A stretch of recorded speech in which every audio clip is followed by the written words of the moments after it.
E ontem ele falou que eu ia pregar, mas aí eu falei, não, hoje eu aceito. Né? Que o que vem de Deus a gente não pode negar, nem deixar de lado. Vou procurar ser bem breve na minha palavra, porque a minha esposa já está desde ontem, ó. Você está vendo que as pregações são bem rápidas, aí não vai ficar alongando nada aí não, porque se deixar a gente começa a falar.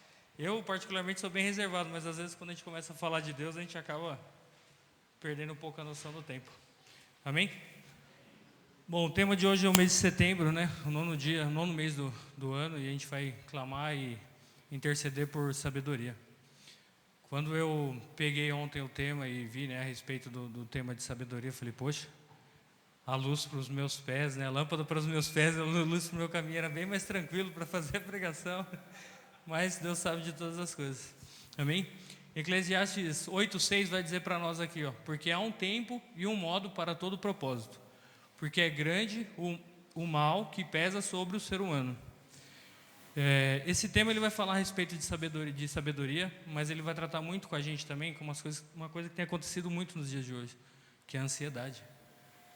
Quando ele fala a respeito do tempo, porque há um tempo e um modo para todo propósito. Por muitas das vezes a gente está ali, eu mesmo estou passando por um momento agora, essa palavra até veio para mim mesmo, que eu estou passando por um momento de tomar uma decisão e estava muito ansioso, muito preocupado e agitado, querendo resolver. A gente sabe que tudo que a gente quer resolver da nossa forma, né? A gente quer resolver do nosso jeito, no nosso braço. Mas em 2 Crônicas, quando Deus fala para o rei Josafá, que ele fala que não é o seu braço de carne que vai lutar a sua luta, é o braço do Senhor que vai lutar as suas lutas. Então eu trago isso para a nossa sabedoria. Não é o nosso braço, não são as nossas escolhas, nem são as nossas decisões. Aqui foi dito ontem que o rei Davi, antes de tomar qualquer tipo de decisão, antes de fazer qualquer coisa na vida dele, no dia a dia dele, ele apresentava ao Senhor. O apóstolo Paulo vai dizer para nós que tudo que a gente for fazer, que a gente faça como se a gente fosse fazer para Deus. E a gente tem que apresentar tudo nos nossos dias, não só uma compra de um carro, de uma casa, uma aquisição, um trabalho novo, não. Tudo que a gente for fazer, a gente tem que apresentar para o Senhor. O salmista vai dizer que um dia na presença do Senhor é melhor que 1000 dias em qualquer outro lugar. Um dia dentro da presença do Senhor. Quando eu falo a presença do Senhor, não é aqui a igreja, é a presença do Senhor, é aquilo que se faz presente. O Dodô, na pregação dele, falou que Deus estava em todos os lugares, assim como fala lá em Apocalipse, que Ele é o alfa, o ômega, Ele é onipotente, onipresente, onisciente, Ele sabe de todas as coisas, Ele vê tudo, Ele está em todos os lugares. Então, irmãos, para a gente passar um pouco para frente aí, o tema de sabedoria. O livro de Eclesiastes, por muitas das vezes, eu sempre tive na minha cabeça que Eclesiastes tinha sido escrito por Salomão. Mas a minha Bíblia, King James, ela vai trazer que não tem um autor definido para o livro de Eclesiastes. Mas tudo indica e aponta que foi feito por ele, foi escrito pelo Salomão.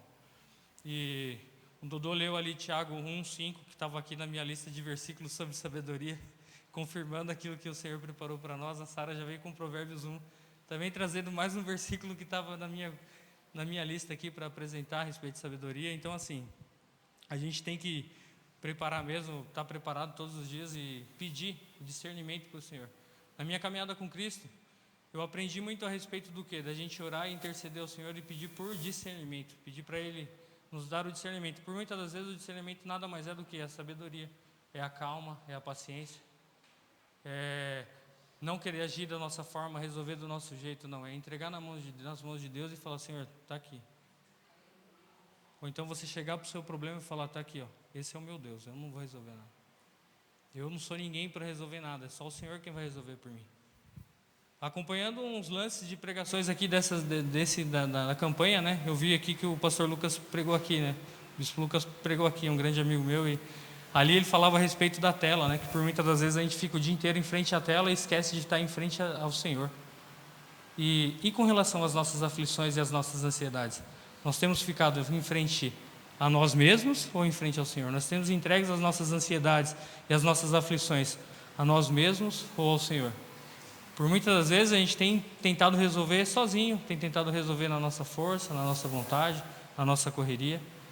Mas a gente esquece que a palavra fala para mim e para você que Deus é aquele que luta a nossa luta. Deus é aquele que é justo. Deus é aquele que resolve todos os nossos problemas. Por muitas vezes o problema não vai ser resolvido na hora que a gente quer que ele seja resolvido. Por muitas vezes a gente vai chegar e vai falar, eu queria que fosse assim, como o pastor falou ontem da filha dele aqui, que eu achei um exemplo muito legal. A gente quer que resolva, Senhor, eu quero que seja assim, e Deus fala pra gente, não, é daquele outro jeito, e a gente vai pegar e vai falar, não, mas eu quero que seja do meu jeito, vou lá e faço do meu jeito, quebro a minha cara, depois volto para Deus, poxa, Senhor, quebrei minha cara, e agora? O que vai ser de mim? O Senhor não me orientou? Não, a gente fez na nossa ansiedade, a gente fez com o nosso desejo da nossa carne, mas a gente não apresentou ao Senhor. Então a questão da sabedoria é essa, em tudo que a gente for fazer, a gente tem que honrar e entregar ao Senhor.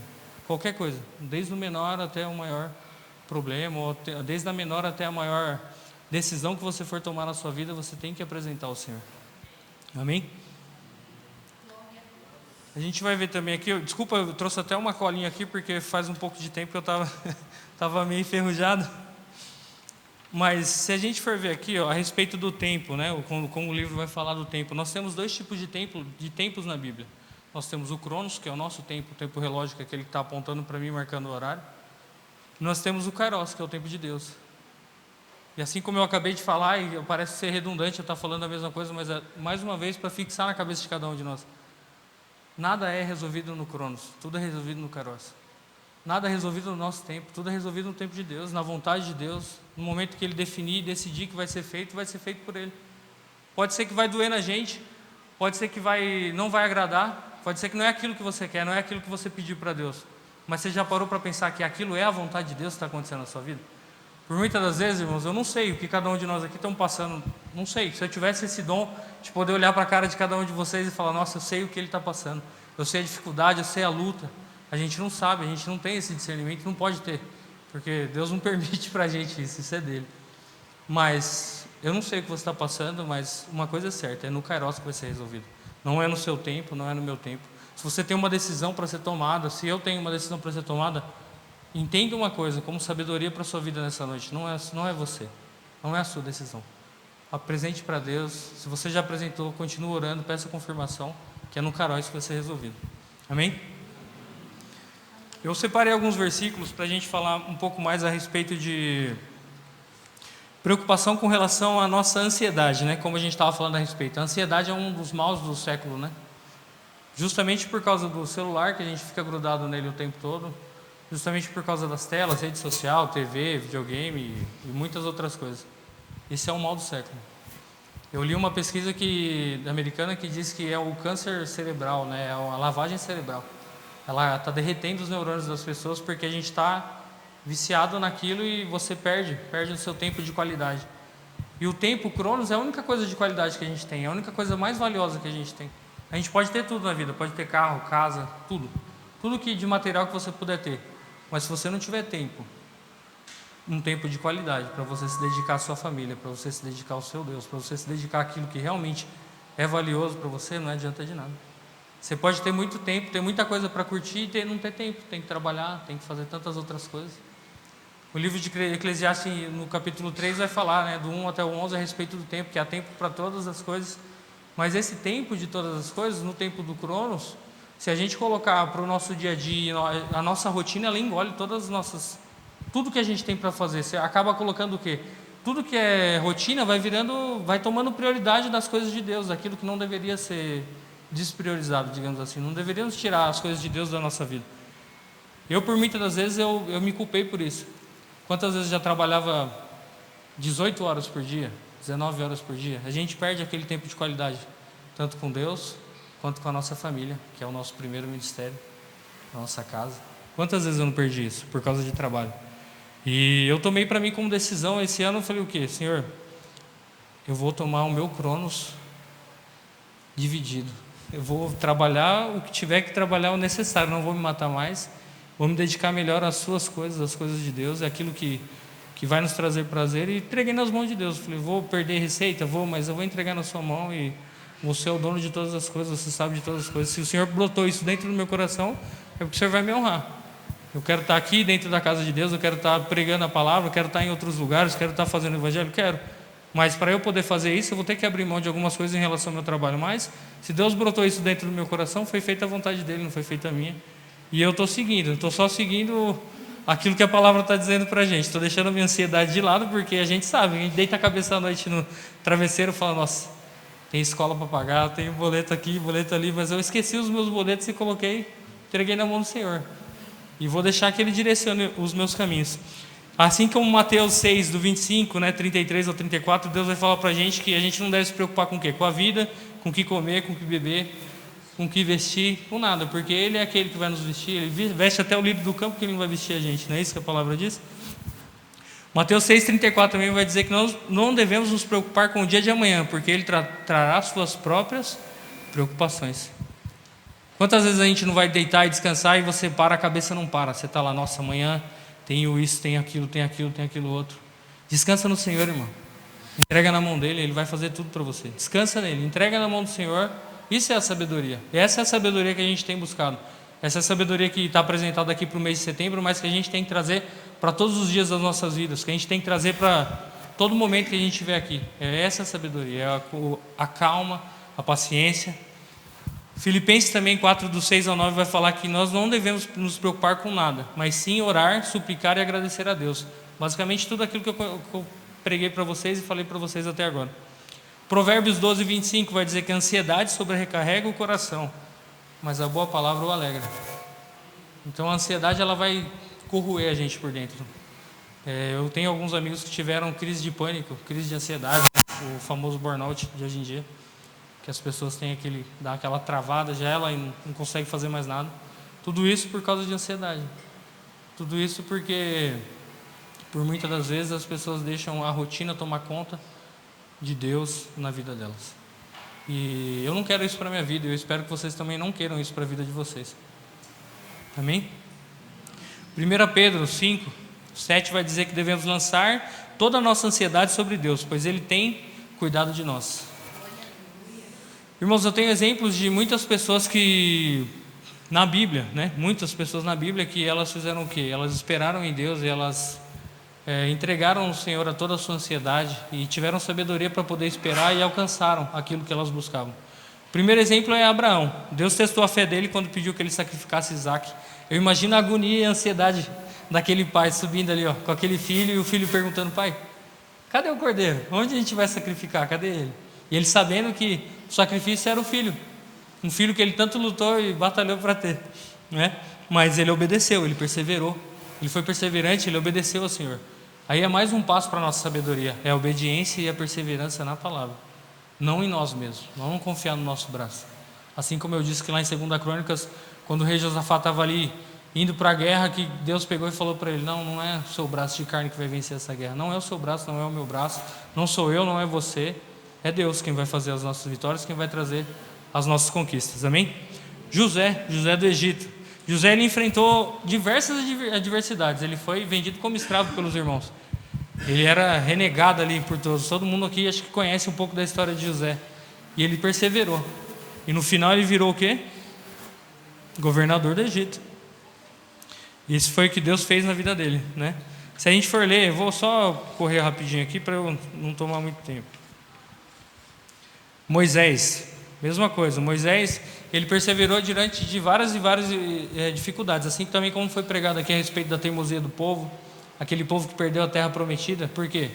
Porque eles eram teimosos, eles murmuravam, eles não tiveram o quê? A sabedoria, que é o que está sendo pregado nessa noite. Eles não tiveram a sabedoria de poder entregar o tempo deles, o cronos deles na mão de Deus e falar: Senhor, direciona o nosso caminho. E Deus falou ainda naquela palavra que Ele não ia estar no meio do povo. E Moisés intercedeu e ele esteve no meio. A fé de Moisés ela foi tão inabalável, que em Êxodo 3,14 fala que ele guiou o povo até a terra prometida, mas ele teve muito trabalho. Um caminho que era para ser feito em poucos dias demorou 40 anos e aquela geração ainda não entrou na terra que era prometida para eles. O rei Davi, que a gente não pode deixar a respeito de Davi, porque ele foi perseguido pelo rei Saul. E a gente sabe ali, se a gente ler ali um pouco de 1 Reis, 2 Reis, a gente vai ver a perseguição que ele sofreu um pouco do rei Saul. E ele conseguiu, foi honrado por Deus. O Senhor honrou a vida dele, mas tudo porque ele respeitou o Cronos e entregou no Kairos, que é o tempo. Hoje a gente está falando não só de perseverança, não só de nada, mas de tempo, que é a nossa qualidade, que é o que vai nos levar para a sabedoria, para o conhecimento, para o crescimento espiritual. Daniel, para os jovens. Daniel era um jovem que ele passou por muita coisa. Ele foi muito perseguido. E quando ele vai ali para aquele momento é onde ele tem que fazer aquele jejum, que tem o jejum de Daniel, que muita gente faz hoje, 21 dias. Eu fiz muito jejum de Daniel, hoje eu não consigo mais fazer. Mas eu vou voltar a fazer, viu, Dudu? O churrasco não me deixa fazer o jejum de Daniel. Mas eu vou voltar a fazer, em nome de Jesus. E para os jovens, eles, por muitas das vezes, a juventude, a gente já não parece, mas um dia a gente já foi um pouco mais jovem. E quando você é adolescente, quando você é mais jovem, eu tenho uma filha que ela é adolescente, está chegando ali na idade da dor de cabeça. E a gente procura conversar com ela do que é ser um jovem cristão, o que é ter um caráter cristão, o que é você ter a sabedoria, porque a sabedoria de Deus, ela não vem só na fase adulta, na nossa idade adulta, não. A sabedoria de Deus, ela vem desde quando você é pequeno. Eu falo para minha filha, como eu gostaria de ter sido criado num lar cristão, como eu gostaria de ter sido um jovem cristão, conhecido Deus desde a minha infância. Eu acho que metade das coisas que eu fiz, eu não teria feito, mas a palavra fala que tudo isso foi com permissão de Deus. Então eu precisei talvez passar por tudo que eu passei, fazer tudo que eu fiz na minha vida, para hoje eu olhar para minha filha e falar, olha, o caminho não é esse, o caminho que um jovem cristão deve seguir é outro caminho. E Deus poder nos dar a sabedoria de olhar para o nosso filho que é adolescente e falar para ele, ó, eu estou te falando não é porque eu sou chato, eu estou te falando porque é o que a palavra determina, é o que o Senhor quer para a sua vida. É assim como Deus faz para nós, quando somos como adolescentes. Para Deus nós somos adolescentes também, porque a gente é teimoso, nós somos teimosos, nós somos rabugentos, porque a gente reclama quando Deus não faz a nossa vontade. Pelo menos eu sou assim, não sei vocês, mas eu, quando eu passo para a mesma coisa de filho mimado, ó pai, eu queria tanto isso aqui, mas não foi feita a vontade de Deus e por muitas das vezes murmurei. Mas hoje a gente tem que ter a sabedoria de que não, é tudo feito na vontade dele.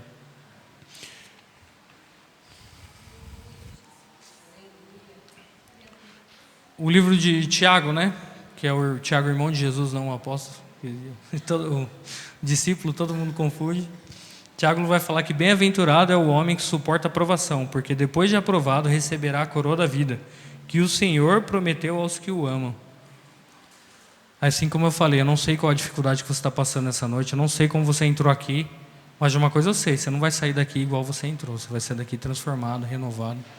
Se você entrou verdadeiramente aqui para entregar e ouvir a palavra, não só ouvir a mim. Ah, tem um cara ali, não esquece de mim, conecta com Deus, é Deus que vai falar, não sou eu. Esquece qualquer tipo de bobagem, porque eu sou falho, sou homem, não sou perfeito. Mas Deus, Ele é aquele que sabe de todas as coisas e que cura todas as nossas feridas e trata tudo. Romanos 5, 3 e 4 também vai falar que não somente isso, mas também nos gloriamos nas tribulações, sabendo que a tribulação produz a paciência. E a paciência produz a experiência, e a experiência é a esperança. A perseverança durante as provações gera paciência e esperança, mudando e moldando o nosso caráter. Eu posso falar muito de mim nesse ponto, porque eu era uma pessoa que era um pouco, ainda sou um pouco, mas eu era muito mais impaciente. Tudo eu queria resolver na hora, tudo eu queria fazer do meu jeito. E Deus, aos poucos, Ele foi me moldando, Ele foi me criando em mim um caráter diferente, me moldando com relação a isso. Aprender a esperar em Deus é difícil, não é fácil a gente esperar no Senhor. Quantas de vocês aqui já ouviram? Espera no Senhor, confia nele, Ele é fiel, Ele vai cumprir. É difícil, irmão. É fácil a gente falar, espera no Senhor, mas não é você que está naquela espera, que está naquela angústia. Não é fácil. Não é fácil, eu sei que não é fácil. Mas a palavra está dizendo para nós aqui em Romanos que a gente tem que perseverar, que a gente tem que esperar, que Deus está moldando a nossa paciência, Deus está moldando a nossa perseverança, Ele está moldando um caráter de cristão verdadeiro dentro de cada um de nós. Não é fácil, mas Deus está moldando, Deus está te moldando, Deus está me moldando, Deus está trabalhando em nós. Amém? Gálatas 6,9 vai falar: e não nos cansemos de fazer o bem, porque a seu tempo ceifaremos, se não houvermos desfalecido. Esse versículo ele é bem complicado, porque ele encoraja o quê? A gente continuar o quê? Fazendo a persistência, porque por muitas das vezes a gente faz o bem para uma pessoa ou para outra, e a gente tem que fazer o bem, né? O pessoal costuma fazer o bem sem olhar quem. É isso, essa é a experiência do Senhor, é a sabedoria. Por muitas vezes você vai fazer o bem para uma pessoa e ela vai te dar as costas. No outro dia ela vai esquecer que você fez aquilo por ela, vai esquecer que você ajudou ela. E a gente tem que fazer isso, a gente tem que continuar fazendo bem porque é que a palavra nos manda. E não ligar para isso, não esperar nada em troca, porque o nosso galardão não vai ser recebido aqui. Isso aqui a gente está só de passagem. A gente está num Cronos que tem hora para começar e hora para acabar. Nós não sabemos quando é a hora que vai acabar. Cada um de nós aqui, nós temos um relógio, um Cronos contando o nosso tempo. Nosso coração tem as batidas contadas. Nossos pulmões têm a quantidade que eles vão ser inflados e desinflados contados. Só uma pessoa sabe disso, Ele. É o Pai. Só Ele que sabe disso. Ninguém sabe de mais nada disso. Então a gente tem que buscar assim mais sabedoria, mais conhecimento, mais entendimento da palavra. A gente tem que buscar assim cada dia mais ser um ser humano melhor, buscar ser um vizinho melhor, um pai melhor, um colega de trabalho melhor, um amigo melhor, um filho melhor. A gente tem que buscar cada dia mais ser assim. E ninguém é perfeito, como eu disse. Ninguém vai buscar a perfeição. Se a gente chegar na perfeição, o Senhor levantar a mão, Deus leva, que já está pronto. Então ninguém é perfeito, mas a gente tem que buscar cada dia mais, procurar buscar a face do Senhor, cada dia mais estar de acordo com aquilo que a palavra nos molda e nos diz que nós devemos fazer. Hebreus 10:36 vai dizer: por que necessitais da perseverança, para que depois de haver desfeito a vontade de Deus, possais alcançar a promessa? É aquilo que eu falei, espera no Senhor, confia nele. É difícil você esperar, é difícil você confiar, mas se você confiar lá na frente, alguma coisa vem para você, Deus não vai dar. Jesus disse que pai que vai dar uma pedra para o filho no lugar do pão? Você acha que Deus, aquele que se entregou por mim e por você, Ele vai te dar alguma coisa que não seja boa para você? Não vai. Você vai passar por uma luta, você vai passar por uma dificuldade, você não vai ter suas vontades atendidas, mas Deus, no final de tudo, Ele vai te dar alguma coisa boa. Ele vai te entregar o seu galardão. O salmista vai dizer que o choro pode durar uma noite, mas a alegria vem pela manhã. Talvez a minha noite, eu não sei, pode durar 10 anos, 12 anos, 15 anos. O tempo para Deus, o Cronos é diferente o Kairos é diferente do Cronos. Então o tempo de Deus é totalmente diferente do nosso. Então uma noite do salmista, a gente pode dizer que para o nosso dia de hoje, uma noite, eu dormi hoje, amanhã eu acordei. Não, para Deus essa noite pode durar 20 anos, 30 anos. A gente não sabe disso. Filipenses vai dizer: irmãos, não julgo o que haja alcançado, mas uma coisa eu faço, e é que, esquecendo-me das coisas que atrás ficam e avançando para as que adiante de mim estão, prossigo para o alvo, pelo prêmio da soberana vocação de Deus em Cristo Jesus. O apóstolo Paulo aqui em Filipenses, ele vai falar o quê?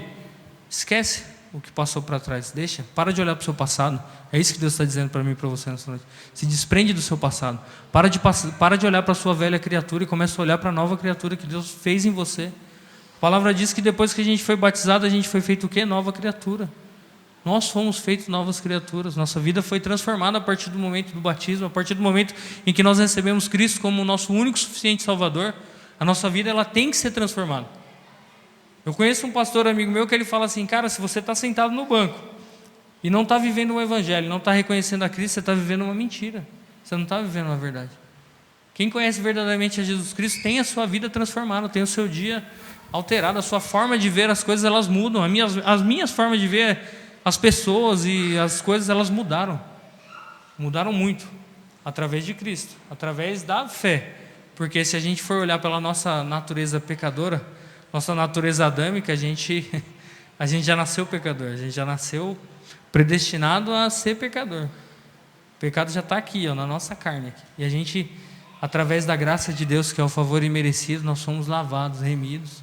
Tivemos a oportunidade de ser chamado de filho de Deus. Filho de Deus é uma coisa que é uma responsabilidade muito grande, você ser chamado filho de Deus. Um pai, para chamar, é meu filho, para você, imagina um carinho, você, quem é pai aqui, olhar para o seu filho e falar: é meu filho. Olha o que Deus olha para você, Ele te dá o direito de ser chamado de filho dele. Ele te dá esse direito dele olhar na sua cara e falar: você é meu filho, você foi lavado, você foi remido, você entregou os seus dias para mim e você é meu filho.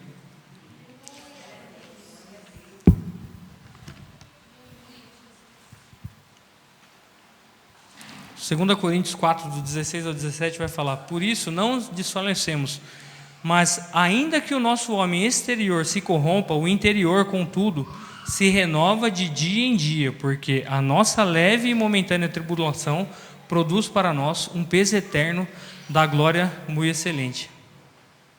Assim como eu disse, a perseverança ela vai renovar a nossa força interior. As dificuldades elas vão passar.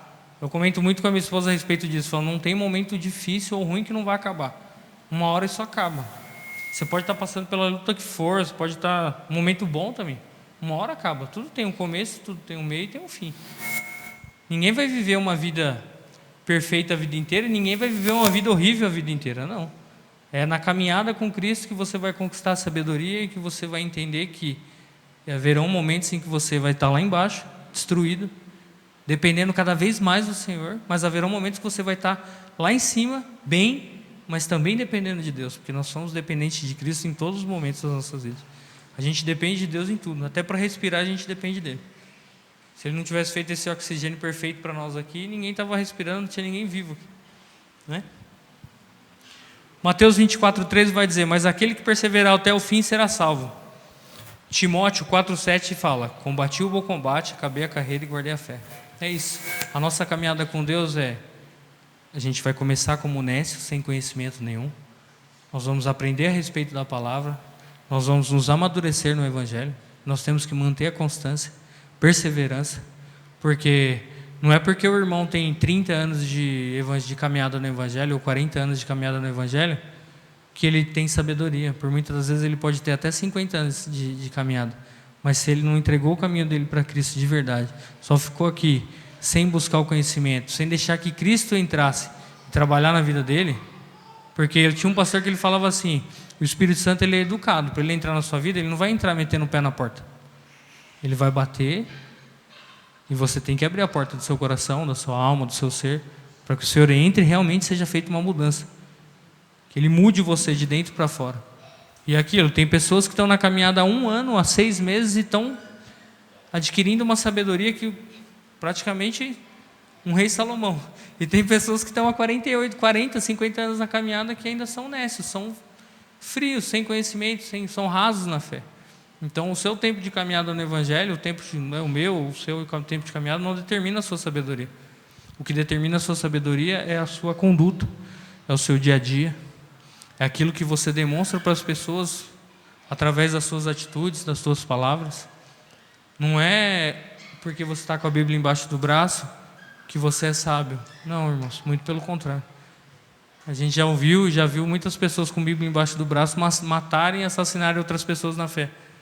Mas a gente tem que buscar o quê? A sabedoria, que saber que é só Cristo que pode direcionar as nossas vidas, só Cristo que pode mudar cada um de nós, e a gente tem que crescer cada dia mais em graça e em sabedoria na presença dele. Agora, para finalizar, que eu já estou tomando muito tempo, os exemplos que a gente teve aqui a respeito na Bíblia, né? Todos os exemplos aqui de pessoas com as quais eu apresentei, e todas aquelas pessoas que passaram pela Bíblia, se a gente for ver a respeito de esperança, de fé no Senhor, se a gente for ver a mulher do fluxo de sangue, ela ficou 12 anos, né? Buscando, gastou todo o seu dinheiro com o médico, fez tudo, ela procurou em todos os lugares, mas ela esperou o momento certo. Ela falou: eu sei quem vai me curar, e eu sei o momento onde eu vou ser curado. A partir do momento que ela tocou ali, na orla das vestes de Cristo, ela foi curada. Mas ela esperou o tempo certo, ela teve a sabedoria de entrar no meio e falar: agora é a hora. Pegou a benção dela. Deus alertou ela ali e ela pegou. A gente vai pegar a respeito do tanque de Betesda. A palavra vai falar que aquele rapaz ele estava ali há 38 anos. E quando a água se movia, ninguém levava ele até lá. Ele ficou 38 anos, irmãos. Imagina você ficar 38 anos da sua vida sentado em um lugar onde você via as pessoas sendo curadas e você não conseguia chegar até ali. Até um dia que chegou quem? Cristo. Olhou para ele: pega a tua cama e vai embora. Anda. Tchau. Vai contar a sua bênção para as outras pessoas. E vou voltar lá atrás onde eu falei. A gente pode passar, a minha noite pode durar 1 semana, 30 dias, 1 ano, 10 anos, 20 anos. A noite desse homem, assim como o salmista falou, durou 38 anos. Só que pela manhã foi quando Cristo chegou. A noite dele durou 38 anos e na manhã Cristo chegou e trouxe a cura para ele. A noite da mulher do fluxo de sangue, ela durou 12 anos. Mas a manhã dela chegou. Ela tocou na orla dos vestes do Senhor. Ela foi curada, ela foi restaurada. Amém? E para finalizar, irmãos, nós devemos ter cada dia mais, como eu disse aqui, perseverança, sabedoria, entregar os nossos caminhos ao Senhor e pedir para Ele que Ele venha nos guardar, nos livrar, que está cada dia mais difícil. As coisas estão ficando estreitas. A nossa caminhada com Cristo não está fácil. Tem dias que a gente sabe. O Dodô que trabalha aí com Uber, ele vê, eu rodo bastante também, ando bastante. E assim como a palavra fala que nos últimos dias o amor de muitos esfriará, é isso que está acontecendo. A gente está vivendo aí o final dos tempos. Então a gente tem que fazer o que a palavra nos diz. Vamos buscar Cristo enquanto ainda se pode achar. Vamos buscar Cristo enquanto a gente ainda pode ter uma porta de igreja aberta, onde a gente possa entrar aqui e adorar o Senhor a todo momento. Onde a gente vive em um país onde a gente tem a liberdade de poder adorar ao Senhor. A gente teve aqui, a gente viu na missão do desafio que teve um missionário que foi apedrejado na Índia. Eu trabalhei um tempo com o DIP, que é o dia da igreja, né, perseguida. E ali a gente via que na China, para aquelas pessoas poderem buscar o Senhor, elas tinham que entrar, até hoje, né, a Bíblia na China ela é proibida. Eles têm que entrar no subsolo e eles vão lendo uma página por dia, porque ela vai sendo rasgada e vai sendo levada para onde eles estão reunidos e fazendo as orações, fazendo as reuniões para poder ler a Bíblia. Então, olha aqui, hoje a gente eu tenho essa e tenho mais 3 ou 4 na minha casa. Olha a bênção que você tem na sua mão aí. Você tem uma arma aí que em muitos países isso aqui é proibido. Em muitos países você não tem o direito de nem poder chegar perto disso aqui. Isso aqui é extremamente proibido. E é a palavra do Senhor. É a Bíblia, é o conhecimento, é a sabedoria. Tudo está aqui, está aqui dentro. Você quer buscar sabedoria? Pega a palavra do Senhor. Ora a Deus antes de ler e fala: Senhor, me dá o discernimento. Me ensina conforme a tua vontade, conforme a tua palavra. Não conforme a minha, porque se a gente for ler isso aqui e interpretar como homem, como as nossas vontades, isso aqui vai virar uma arma na mão de cada um de nós. Mas não, com discernimento de Deus.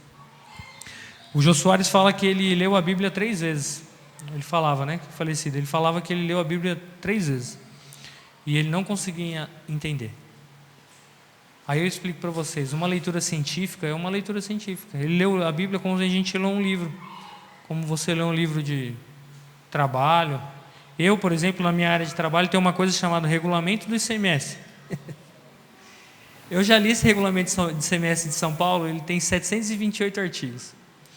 E eu já li ele mais de 20 vezes, de ponta a ponta, artigo por artigo. Só que eu leio por trabalho, né? Ganhei até um presente aqui depois disso. É diferente de você pegar isso aqui, ó, e por muitas vezes você se pegar chorando durante a madrugada, porque você achou um versículo aqui dentro que você já havia lido, e o Senhor despertou dentro de você uma sabedoria e um entendimento de que, para aquele momento, era aquela palavra que era o refrigério para a sua alma, era aquilo que você estava precisando, era o direcionamento que você precisava para tomar uma decisão. Tudo está aqui, tudo está na palavra do Senhor. Então, mais uma vez, se a gente for fazer qualquer coisa na nossa vida, entrega no Senhor, entrega os teus caminhos ao Senhor, que Ele vai fazer grandes coisas na sua vida, irmão. Amém? Receba essa palavra, espero que tenha sido bênção para a vida de vocês. Amém? Deus abençoe cada um.